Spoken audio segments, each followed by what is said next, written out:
All right, good afternoon, and thank you for coming today. My name is Spencer Evans. I'm the Special Agent in charge of the FBI's Las Vegas Division. I'm joined by Sue Fahmy, the Acting United States Attorney for the District of Nevada. Today, we are here to enlist the public's help to identify potential victims of what we believe to be a sinister and far-reaching romance scam that ensnared multiple victims across the United States and Mexico, and which resulted in the deaths of at least 3 U.S. citizens. I'll first turn the podium over to Acting U.S. Attorney Fahmy to describe a federal indictment that has been unsealed in connection with this case. I'll then provide some details on the FBI's ongoing investigation and our ask of the public, after which we will take a few questions. Sue? Good afternoon. We're here today to announce criminal charges against Aurora Phelps, a 43-year-old with residences in Las Vegas and Guadalajara, Mexico. Ms. Phelps is in custody in Mexico. She is charged in a 21-count superseding indictment returned by a federal grand jury, alleging that she conducted a romance scheme to steal money from older men she met on online dating services. Before speaking on the allegations, I want to remind the public and media that the indictment is merely an allegation and a defendant is presumed innocent until proven guilty beyond a reasonable doubt in a court of law. The superseding indictment charges Ms. Phelps with 7 counts of wire fraud, 3 counts of mail fraud, 6 counts of bank fraud, 3 counts of identity theft, 1 count of kidnapping, and 1 count of kidnapping resulting in death.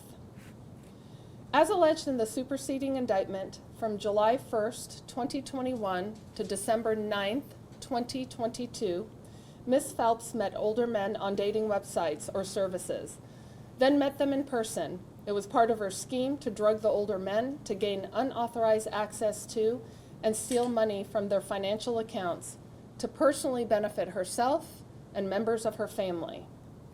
If convicted on all counts, Ms. Phelps faces a statutory maximum sentence of life in prison. The extradition proceedings began in Mexico after Ms. Phelps was taken into custody there. She remains in custody in Mexico for crimes she committed against individuals identified in this investigation. An extradition warrant has since been issued by a court in Mexico and has been presented to Ms. Phelps, who may challenge her extradition. Through the Department of Justice's Elder Justice Initiative, the U.S. Attorney's Office is committed to combating abuse, neglect, and financial fraud and scams that target our nation's older adults. The U.S. Attorney's Office will continue to work with the FBI Las Vegas Division, International Law Enforcement, the Justice Department's Office of International Affairs, to ensure that those who seek to subvert U.S. laws are brought to justice. We remain relentless in our pursuit of justice for survivors and victims. Thanks. Thank you, Sue. A couple things I wanted to touch on. First of all, the outstanding partnerships that we've had with the U.S. Attorney's Office, working with authorities in Mexico, and also give credit to the agents that have tenaciously pursued this investigation literally around the world and continue to do so today. As outlined in the federal indictment, we believe Aurora Phelps deliberately and methodically targeted older men to drug them and steal from them. The charges being unsealed today relate to crimes Phelps is alleged to have committed against 4 male victims. However, the FBI has become aware of multiple additional potential victims, male and female, both in the United States and Mexico, that we believe Phelps preyed upon over a period of more than 3 years. And so as you see depicted on the screen, there's a brief timeline. In red are the blocks of the 4 victims identified in the federal indictment being unsealed today, but we also, again, have identified, without descriptive data, some additional victims that have been reported to the FBI or that we believe are also under investigation in the United States or in Mexico as well, just to show that there's scope beyond the victims potentially just in the indictment. To reiterate, Aurora Phelps is currently incarcerated in Mexico, and we are working extensively with both the Department of Justice and Mexican authorities to seek her extradition to the United States so she can answer for these serious charges. With regard to the 4 victims identified and outlined in the indictment, we believe Phelps connected with each of them through an online dating application so she could lure them into her confidence under false pretenses and then drug them with dangerous doses of prescription sedatives or other controlled substances. Once she incapacitated her victims, Phelps stole their cars, accessed their bank and brokerage accounts to withdraw cash, used their credit cards to make a variety of purchases, including luxury retail goods and gold, and even attempted to access their Social Security and retirement accounts. In one instance, she is alleged to have liquidated millions of dollars of stock from one of her victims and attempted to transfer the proceeds to a bank account that she controlled. All of the victims listed in this indictment are U.S. citizens. 2 were residents of the state of Nevada when they encountered Phelps and were drugged by her. We believe Phelps kidnapped one of these victims by heavily sedating him and pushing him across the U.S. Mexico border in a wheelchair due to his inebriated state. Phelps then took him to a hotel room in Mexico City where the victim was found dead a few hours later. 2 of Phelps's other alleged victims were found dead shortly after their encounters with her, and the one living victim mentioned in the indictment survived and emerged from a coma after Phelps administered large amounts of prescription sedatives to him over the course of a week. The FBI's investigation into Aurora Phelps continues, but we remain concerned there may be other individuals, either in the United States or Mexico, who fell victim to her scams and whose trust in her may have cost them their life. As you'll see depicted on the screen, we know there are certain centers of activity where Aurora Phelps is known to have resided in Arkansas, here in southern Nevada, and then in central Mexico. This is where we have victims that we believe have been identified, but again, are looking for victims that might be elsewhere in the United States as well. We want to draw also awareness in this case to the aliases that Aurora Phelps is known to use. This may not be an exhaustive list of every alias, but these are certainly ones that we have become aware of, and then also the dating websites that she operated on. Again, not necessarily an exhaustive list, but we have strong evidence that these are the websites that she used to target her victims. We want to draw awareness to this case, again, to identify other potential victims who may have interacted with or been taken advantage of by Ms. Phelps. If you have any information about Aurora Phelps or believe someone you know may have been victimized by her, we encourage you to contact the FBI by calling us at 1-800-CALL-FBI or submitting a tip online at tips.fbi.gov. The FBI has also created a seeking information page on our website, which is being featured here.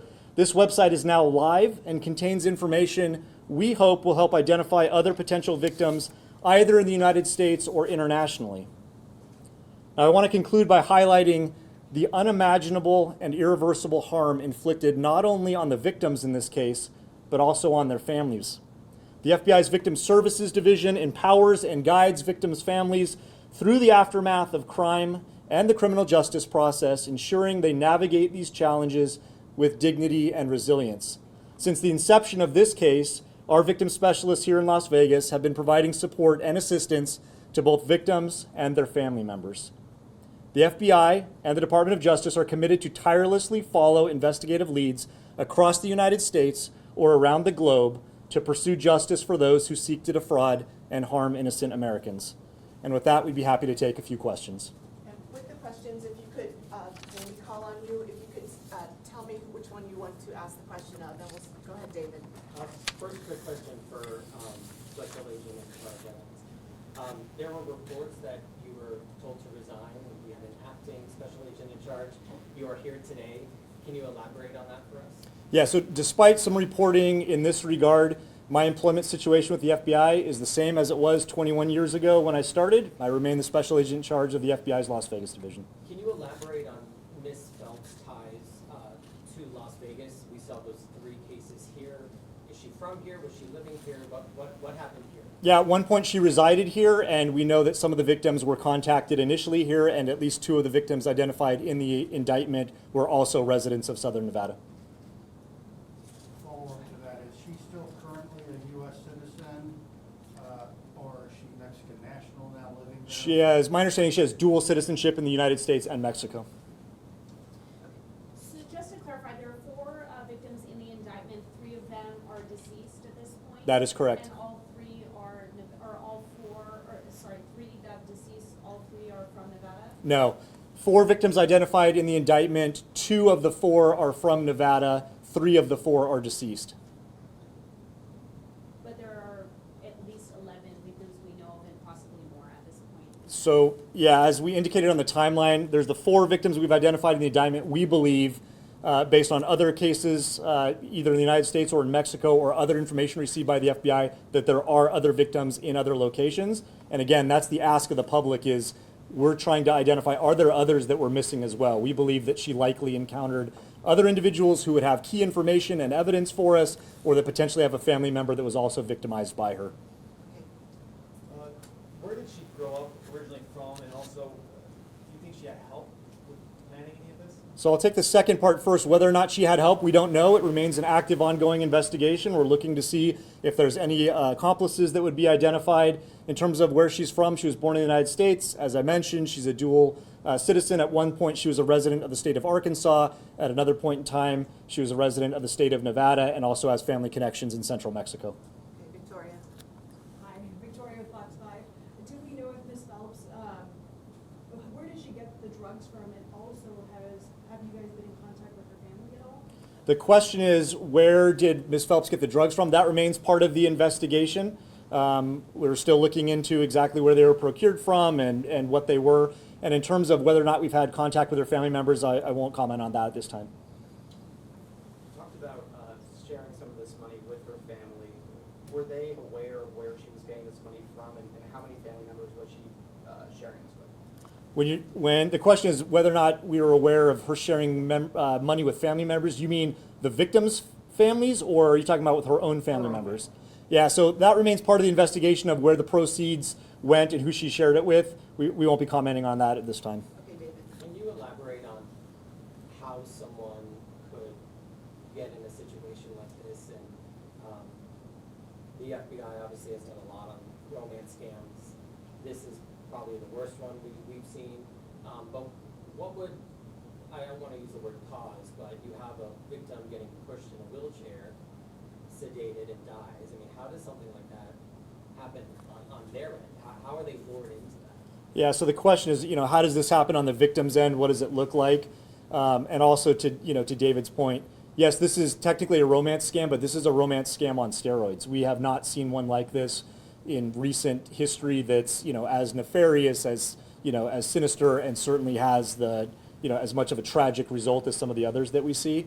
Look, couple thoughts. The victims, I want to be clear, they were unwitting. They contacted, Aurora Phelps on an online dating site. Some of them were lonely, looking for companionship. Most of them were, elderly, single men. She befriended them. In many cases, she went on multiple dates with them, brought them into her confidence, and then surreptitiously administered heavy doses of sedatives, kept them drugged, and then was able to access their financial information, their bank accounts. In the case of one victim, literally push him across the border in a wheelchair, in an inebriated state, take him to a hotel room, again, against his will, because these people were not conscious, able to make their own decisions at that point. So, I guess what I would say is it's folks that are out looking for love, that ran into something far more sinister, and that never intended to get involved with somebody in this way. What was the typical time frame from contact to then drugging? Were there multiple dates, or were there meeting on the same night, or weeks between? So the question is, what's the time frame look like from initial contact with Aurora Phelps by the victim to when they met their untimely demise? Is that the question? So it varied. In some cases, it was fairly quick, depending on who the victim was and what the connection. In others, it may have been a longer period of time with a series of dates, a series of communications leading up to their untimely death. Okay, we'll go with JP, yes, Just out of curiosity, can you speak to the ability to get information from these multiple dating websites? Are you able to work with them and get information, chat logs, that kind of thing? Yeah, so I won't speak to a lot of the procedural things, but yes, the FBI routinely, working with the U.S. Attorney's Office, issues legal process to companies that operate in the United States. They, in turn, will provide records back, and that's part of the investigation, along with witness interviews and collecting records, and part of the routine FBI work we do every day. Get back 13. Yeah, I was wondering, did all the drugging and all those sort of incidents happen in the U.S., Mexico, both? And then what were the ages of these gentlemen? You elderly, was that over 70 or what? Yeah, so of the folks listed in the indictment, I want to say they were in their 60s and 70s. I can't recall specifically in terms of the ages of the victims. The drugging we believe occurred both in the United States and in Mexico. And how was she caught? So I can't get into the specifics of the investigation. It's taking place in Mexico. She's, again, currently incarcerated in Mexico, but she has been on the FBI's radar for at least a couple of years now, and the radar of other law enforcement authorities as well. And when was she detained in Mexico? Again, I don't have the specific date on that I can provide at this time. Does she have any criminal history? Also not going to comment on her criminal history, besides saying there are other jurisdictions also looking at her, including authorities in Mexico. Were family members of the victims getting involved as this happened, or was the investigation really going off of the deaths that were found? Yeah, the question is, were family members of the victims involved? And the answer to that is yes. Several victim family members were concerned when they could not contact their loved one. They didn't know what had happened to them. They made phone calls to authorities. They're trying to figure out, where they were. We are looking into whether or not communications that took place after those victims met Ms. Phelps were with the victim themselves, or whether somebody had assumed their account. We don't know. That's one of the active things that we remains under investigation. But yes, the family members were absolutely concerned. We remain engaged and involved with them, providing support to them to this day. You know how much money she got her hands on or spent?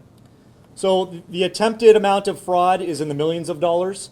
The actual amount is in the hundreds of thousands, but again, still something that remains under investigation. Any more? Yeah, just on the extradition process, if you could speak in general what the U.S. policy with Mexico has been. They have handed people over in the past, but currently what is that? Yeah, I'll defer to the U.S. Attorney's Office for that one.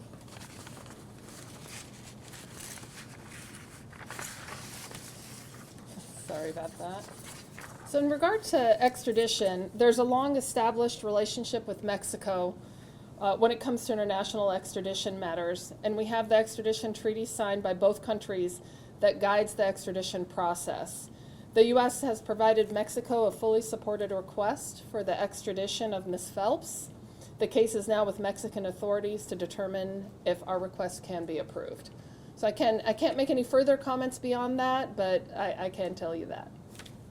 Here's one last question. Any tips for folks out there who might be dating online? Yeah, tips for folks dating online. The proverbial look before you leap, I think, comes into mind. The problem with dating online, while it's a wonderful medium, is you just don't know who's on the other end. And so I guess I would, our tips are to be cautious and try to obtain as much information as possible, meeting somebody in public, being careful what personal information you disclose to someone, being sure how trusting you are with basically a stranger that you've met for the first time. I know a lot of people feel comfortable because it's, online, and certainly somebody like this looks, approachable, but, part of our message is that, criminals come in all shapes and sizes, and those who would seek to take advantage of you don't necessarily look like the people who would seek to take advantage of you. And so, that ounce of caution is certainly appropriate at any case and in any time you're meeting someone on a personal, intimate basis that you just don't really know that well. Just to clarify, was she using, I know she has several dating names and all of that, but when she was crossing the border, was she using a legitimate passport, or did she have different identities she was using? Yeah, I don't have any information on the documents she was using for cross-border crossings at this time. Was she ever married herself? Not going to comment on her personal status. Okay, I think that wraps it up. We're going to, in